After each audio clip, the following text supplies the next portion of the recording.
My name is Margaret Ann Windsor, and I have done a lot of videos on YouTube for the last a little over a year. I try to tell to a degree that I can, what's been done to me. My real name is Windsor. I'm Victoria II. My father's real King Edward VIII, a beautiful, honorable man that was lied about. He never married Wallace Simpson, American spy. A double did. This is, and the movie that Madonna made is a total lie. I've been put on the street. This is my dad, Edward VIII. I was born in 1939. My dad was married to artist George O'Keeffe's sister, Claudia Ruth O'Keeffe Windsor. She was Irish-American, Catholic, and the New World Order, the Jews, the Rothschilds, Rockefellers, Kennedy, Joe Kennedy, JFK's father was sent as ambassador to England, 36 till 46, till they kicked him out. This is Roosevelt, and this is Elizabeth's mom. Listen to this, she's illegal. This is Eleanor, Sarah and Eleanor, that's the mother of Roosevelt. This is the SOB, George VI, illegal.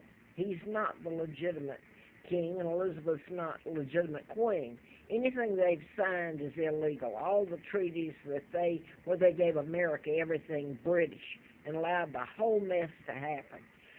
This was in 1939, a meeting when they kidnapped me, or were planning to kidnap me in 1941. They brought me over here, Moulton, Alabama, and gave me the name of twins. And I've got here from the state of Alabama where they just marked through the birth certificate. So maybe I have to use this Peggy Ann Dempsey. I married Childers. I'm Victoria II, legal heir. They put a 99-year seal on what they did to my father. There's an attachment, an addendum to it all that's very legal. My birth, about what happened to my dad, and I'd like it unsealed if Elizabeth and company haven't destroyed it. And here's the other I wanted to say. The blacks knew all about me. I didn't know that. I did a book, a medical malpractice book, MD, A License to Kill. It was about Larry McDonald, U.S. Congressman, doctor from Piedmont Hospital, Atlanta, Georgia. I had worked for doctors, and I started finding out about the mechanism used in some mind control murders, the programming and decision-making, modifying your behavior, your children's. It's grown out of proportion, and nobody wants to hear it. Snowden only touched the tip of the iceberg on it. But anyway, the things that have been done to me, I found out in 1983 when I was flown out to Larry Flint's, who was shot on March 6th of 1978, right here.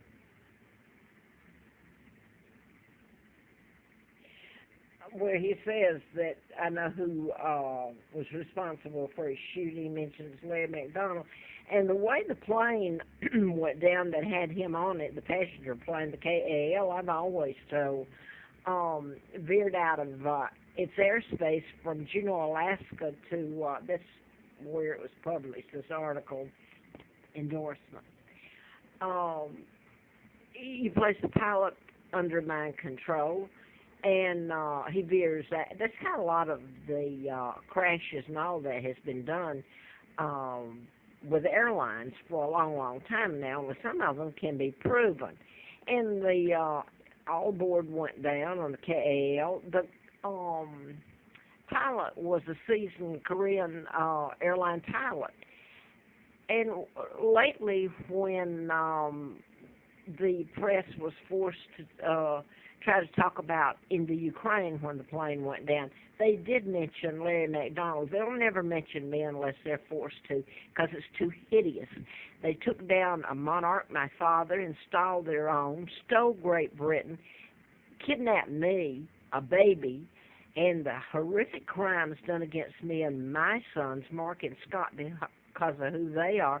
In this country, I'm 75 years old. It's been done in plain sight, step by step. It's like sending you down a trail where you've been beaten and kicked and slaughtered every step of the way. Antifreeze was put on me April the 1st of 80. I should have died. The hell that I went through, I wish everyone would be forced to see. And the illegal acts, my apartment taken illegally, with a letter from the FBI, mind you, that was dated June the 23rd of, that's my dad's birthday, by the way, of 79. Antifreeze put in me, should have gone into a coma and died, and it was a living hell every moment. Illegally transported to Huntsville, Alabama, where when I could, and I did finally get the tox screen done that I'd gone to the hospital for to try to neutralize whatever was given to me. And it finally came back. They waited. It was hideous. I lived. I wasn't supposed to live. I finally got a blood report on it, tox, and it showed antifreeze put in me. It showed the level I should have died. I went to work for the, well, I don't know. Who do you think's been doing all this? Okay? I just said it there. And the Wayne Williams murders go back to the list by Chet Dellinger in, I guess it was published in 81. And your profilers came there. That was the first time. And in 1980 is when it was really, because I was trying to tell people about all this and got the antifreeze put in me, and the book was written. Chet Dellinger was a former FBI agent, and they even tried to blame him for it for a while. But the whole point is mind control was used in it, and the book actually tells you, if you want to try to find it, if you can still get it. These first-time profilers, they even mentioned it, and they came to Atlanta during the Wayne Williams. And really, the best I can remember, because all that happened to me, that the FBI agents that were there then in Atlanta were replaced, and a whole new group came in, and a guy who was black agent took over. But anyway, prior to that, I mean, this has been ongoing, what they've done to me, and the thing that they're doing, and I'm not unsympathetic to people getting their head cut off, believe me, but it's listening to them talk about the great Americans, and the great American that's got his head cut off, or everything American is so exaggerated, like they're the good guys. Well, I got news for you. If I live, or if they tell what was done to me and done to the British and Germans and some Americans, but I hope you have to see what they did to me. A lady whose crime was being born, and who I am, and the money and the technology that came to this country, and not a word has been printed by this press. And it never will be. It will only be if there's an end of time, or Great Britain somehow is able to tell it. Now, that's where my loyalty goes to. And before this goes off, they're talking about beheading him. What do you think? Go back in the tape I just run, if you can find it, and see what a Jew did to me, a Jew doctor, two of them, Berg and Miller, back in about 1960. 62, 63, that laid the groundwork for a whole, it was illegal, a lie, a diagnosis that was grounds to just have open season on me, and they did. You talk about your brain. If you're going to be the monarch, you got to have a brain, right? That's what they tried to destroy. But they've done this ongoing, and it's been proven that that was a lie. But they bashed my brain with so-called shock, time after time. And I can remember, and I hope I get to tell the world what I remember that was said when they stood over me. But I'm going to go ahead and say this. There was, during the Watergate tape, when they were going to lobotomize me, Victor Gonzalez, a doctor who's still in practice in Atlanta and should be locked up, was standing there.